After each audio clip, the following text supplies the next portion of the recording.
Congratulations to the Eagles, Super Bowl 59 champions in blowout fashion. And we'll talk about that right now on Fantasy Football Today Express. All right, we're going to give you fantasy takeaways for 8 players from this game. But first, Jamie, your thoughts on Aaron Rodgers reportedly unlikely to be back with the New York Jets. Yeah, not a huge surprise. Jay Glazer of Fox Sports reporting that that they met and the Jets have decided to go in a different direction. And most likely Devontae Adams will be leaving the Jets as well. I think there was NFL Network, Ian Rappaport, saying that they may try to reunite together somewhere else. I don't know where that would be, but look, the Jets are, trying to hit the reset button, bringing in Aaron Glenn, new GM, Rick Spielman, part of the front office there now. They're gonna, have to find a quarterback of the future, so are they in the Jameis Winston market? Are they going to be in the Kirk Cousins market if he's available? Do they potentially reunite with Sam Darnold, which would be a huge surprise, but you never know what they decide to do. For Rodgers, where would he go that makes sense at this point? The Raiders, do they consider it? I think it'd be a little bit of a surprise with how it worked out with Devontae Adams if they want to, go that route. There's not just a lot of, potential landing spots there for Rodgers that make some sense at his age. But I do think that him flying to meet the Jets, which I think is the report, shows he wants to continue to play. Like he could have just easily done that on a phone call or Zoom or whatever. So he probably still has some desire to get out there and, add to his legacy, and hopefully he could still, put up some fantasy points. But it was frustrating in 2024. It'll probably be even more frustrating in 2025 unless he gets with some great weapons and the right coach. Okay. And there are no shortage of teams that need quarterbacks. That is for sure. So who needs him? That's the question. Like the Titans, for example, is that something they consider? Well, look at the first 3 teams in the draft: Titans, Browns, and Giants. Does it make more sense? Browns don't have the financial ability to commit to Rodgers with Watson still on the contract. But unless the Jets eat the deal. I don't know if it's going to be a trade. That's one thing. If I don't know what the deal is, do they cut Rodgers and then some team can sign him for the minimum, like Russell Wilson? I honestly don't know. I guess the Steelers could make some sense. Yeah, if it's one of those situations where the Jets are just paying his salary and some team can just sign him for dirt cheap, then he end up going anywhere. Does it make more sense for a team to draft a player at a different position and then just use Rodgers as a stopgap? We'll find out. There are a lot of veteran quarterbacks on the market. You could have Justin Fields and Russell Wilson. You got Jameis Winston. You got Aaron Rodgers, maybe Kirk Cousins. You got all these veteran quarterbacks on the market, and we'll see where they end up. But back to this game, the Eagles trounce the Kansas City Chiefs 40-22, and it not even as close as the score. The total yards 345 to 275. It's almost shocking that it wasn't more than that, but almost so much of that was late for the Chiefs. Anyway, I'm going to give you 8 players. You got 5 minutes to give me quick feedback on them for next season, their fantasy outlook. Jalen Hurts, our Super Bowl MVP. Top 5 quarterback, depending on how you view him in comparison to, I think, 3, 4, and 5. So 1 and 2 are going to be locked in, whether it's Lamar Jackson, Josh Allen, 1 and 2, whatever order. Then for me, it's Jaden Daniels, Joe Burrow, Jalen Hurts, but can flip that if you want to. You want to go with the safe route of what Jalen Hurts has been with his rushing production. I'm fine with that. You want to go Joe Burrow in the year they just had. Hopefully he stays healthy. He could easily be QB1. And then Jaden Daniels, coming off his impressive rookie season too. So there's no way, though, he's not a top 5 quarterback. All right. Saquon Barkley, is he a top 1 pick? I know he won't be for you. What do you think? He won't be for me. We posted, it might have been my top 12 on our Instagram account, our Fantasy Football Today Instagram account. And I saw a lot of pushback because I had Chase 1, Bijan 2, Barkley 3. And how is Bijan ahead of Barkley? How is Chase number 1? Why isn't Barkley number 1? I'm concerned because of all the work that he had this season. I'm concerned about the history of the 8 other 2,000-yard rushers. I'm concerned about his age. He will still be a first-round pick. I don't even know if he's going to stay at 3. So we did the show last week. I forget which the topic was, it was mailbag. The question was, which first-round pick are you most nervous about? For me, it's going to be Saquon Barkley. Okay, how about A.J. Brown? 3 catches, 43 yards, and a touchdown on 5 targets in the Super Bowl. A.J. Brown. Still going to be one of the better wide receivers in fantasy, and I think will end up being a pretty good value pick this year. So the drafts that we've done, and we're probably going to do another one this week, you're going to get him in round 2.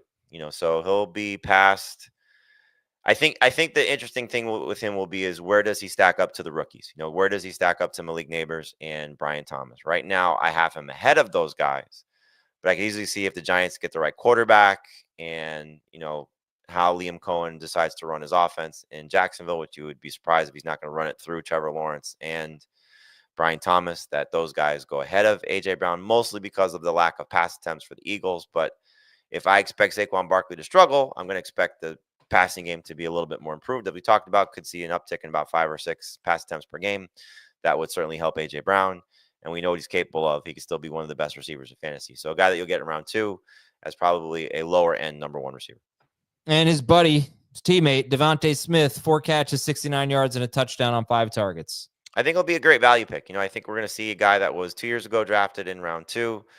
This year, I think his ADP settled somewhere around round 4. You'll probably get him round 5, potentially or later. He struggled when everybody was healthy, except for this game had a pretty a decent stat line, given that there's only 22 pass attempts for Jalen Hurts, but 4 catches, 69 yards, and a touchdown on 5 targets. He did not have a good playoff run. 4 catches in every game. He did catch every target prior to the Super Bowl, so he was 12 for 12 in the 3 playoff games. But 55 yards, 56 yards, whatever it was against the Packers was his high. So you got to lower expectations, but the injury upside makes him a tremendous pick. So if you can deal with him as one of these borderline number 2, number 3 receivers, you hear me say this a lot. It's not just 24. That's the number 2 receiver range.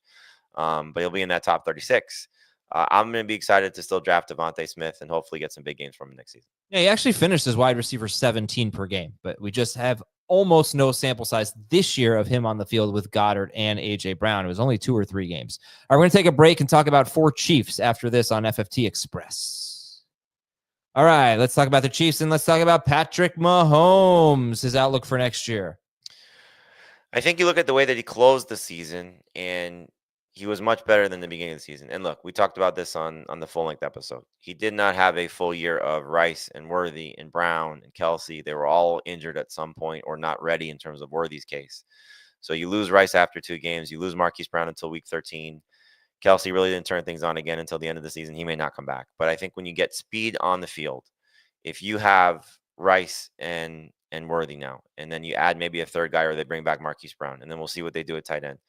If they can protect Mahomes, there's a huge upside possibility here for him to get back to not 5,050, but maybe 4,535. Like, he still has that. I don't think that's ever going to go away until he's, into his late 30s. So for me, he's somewhere between QB6 and QB8. Right now he's QB6. So again, behind Hurts. I just think that if he can get to that 23 to 25 point range consistently, you'll be pretty happy about the value you get from Mahomes.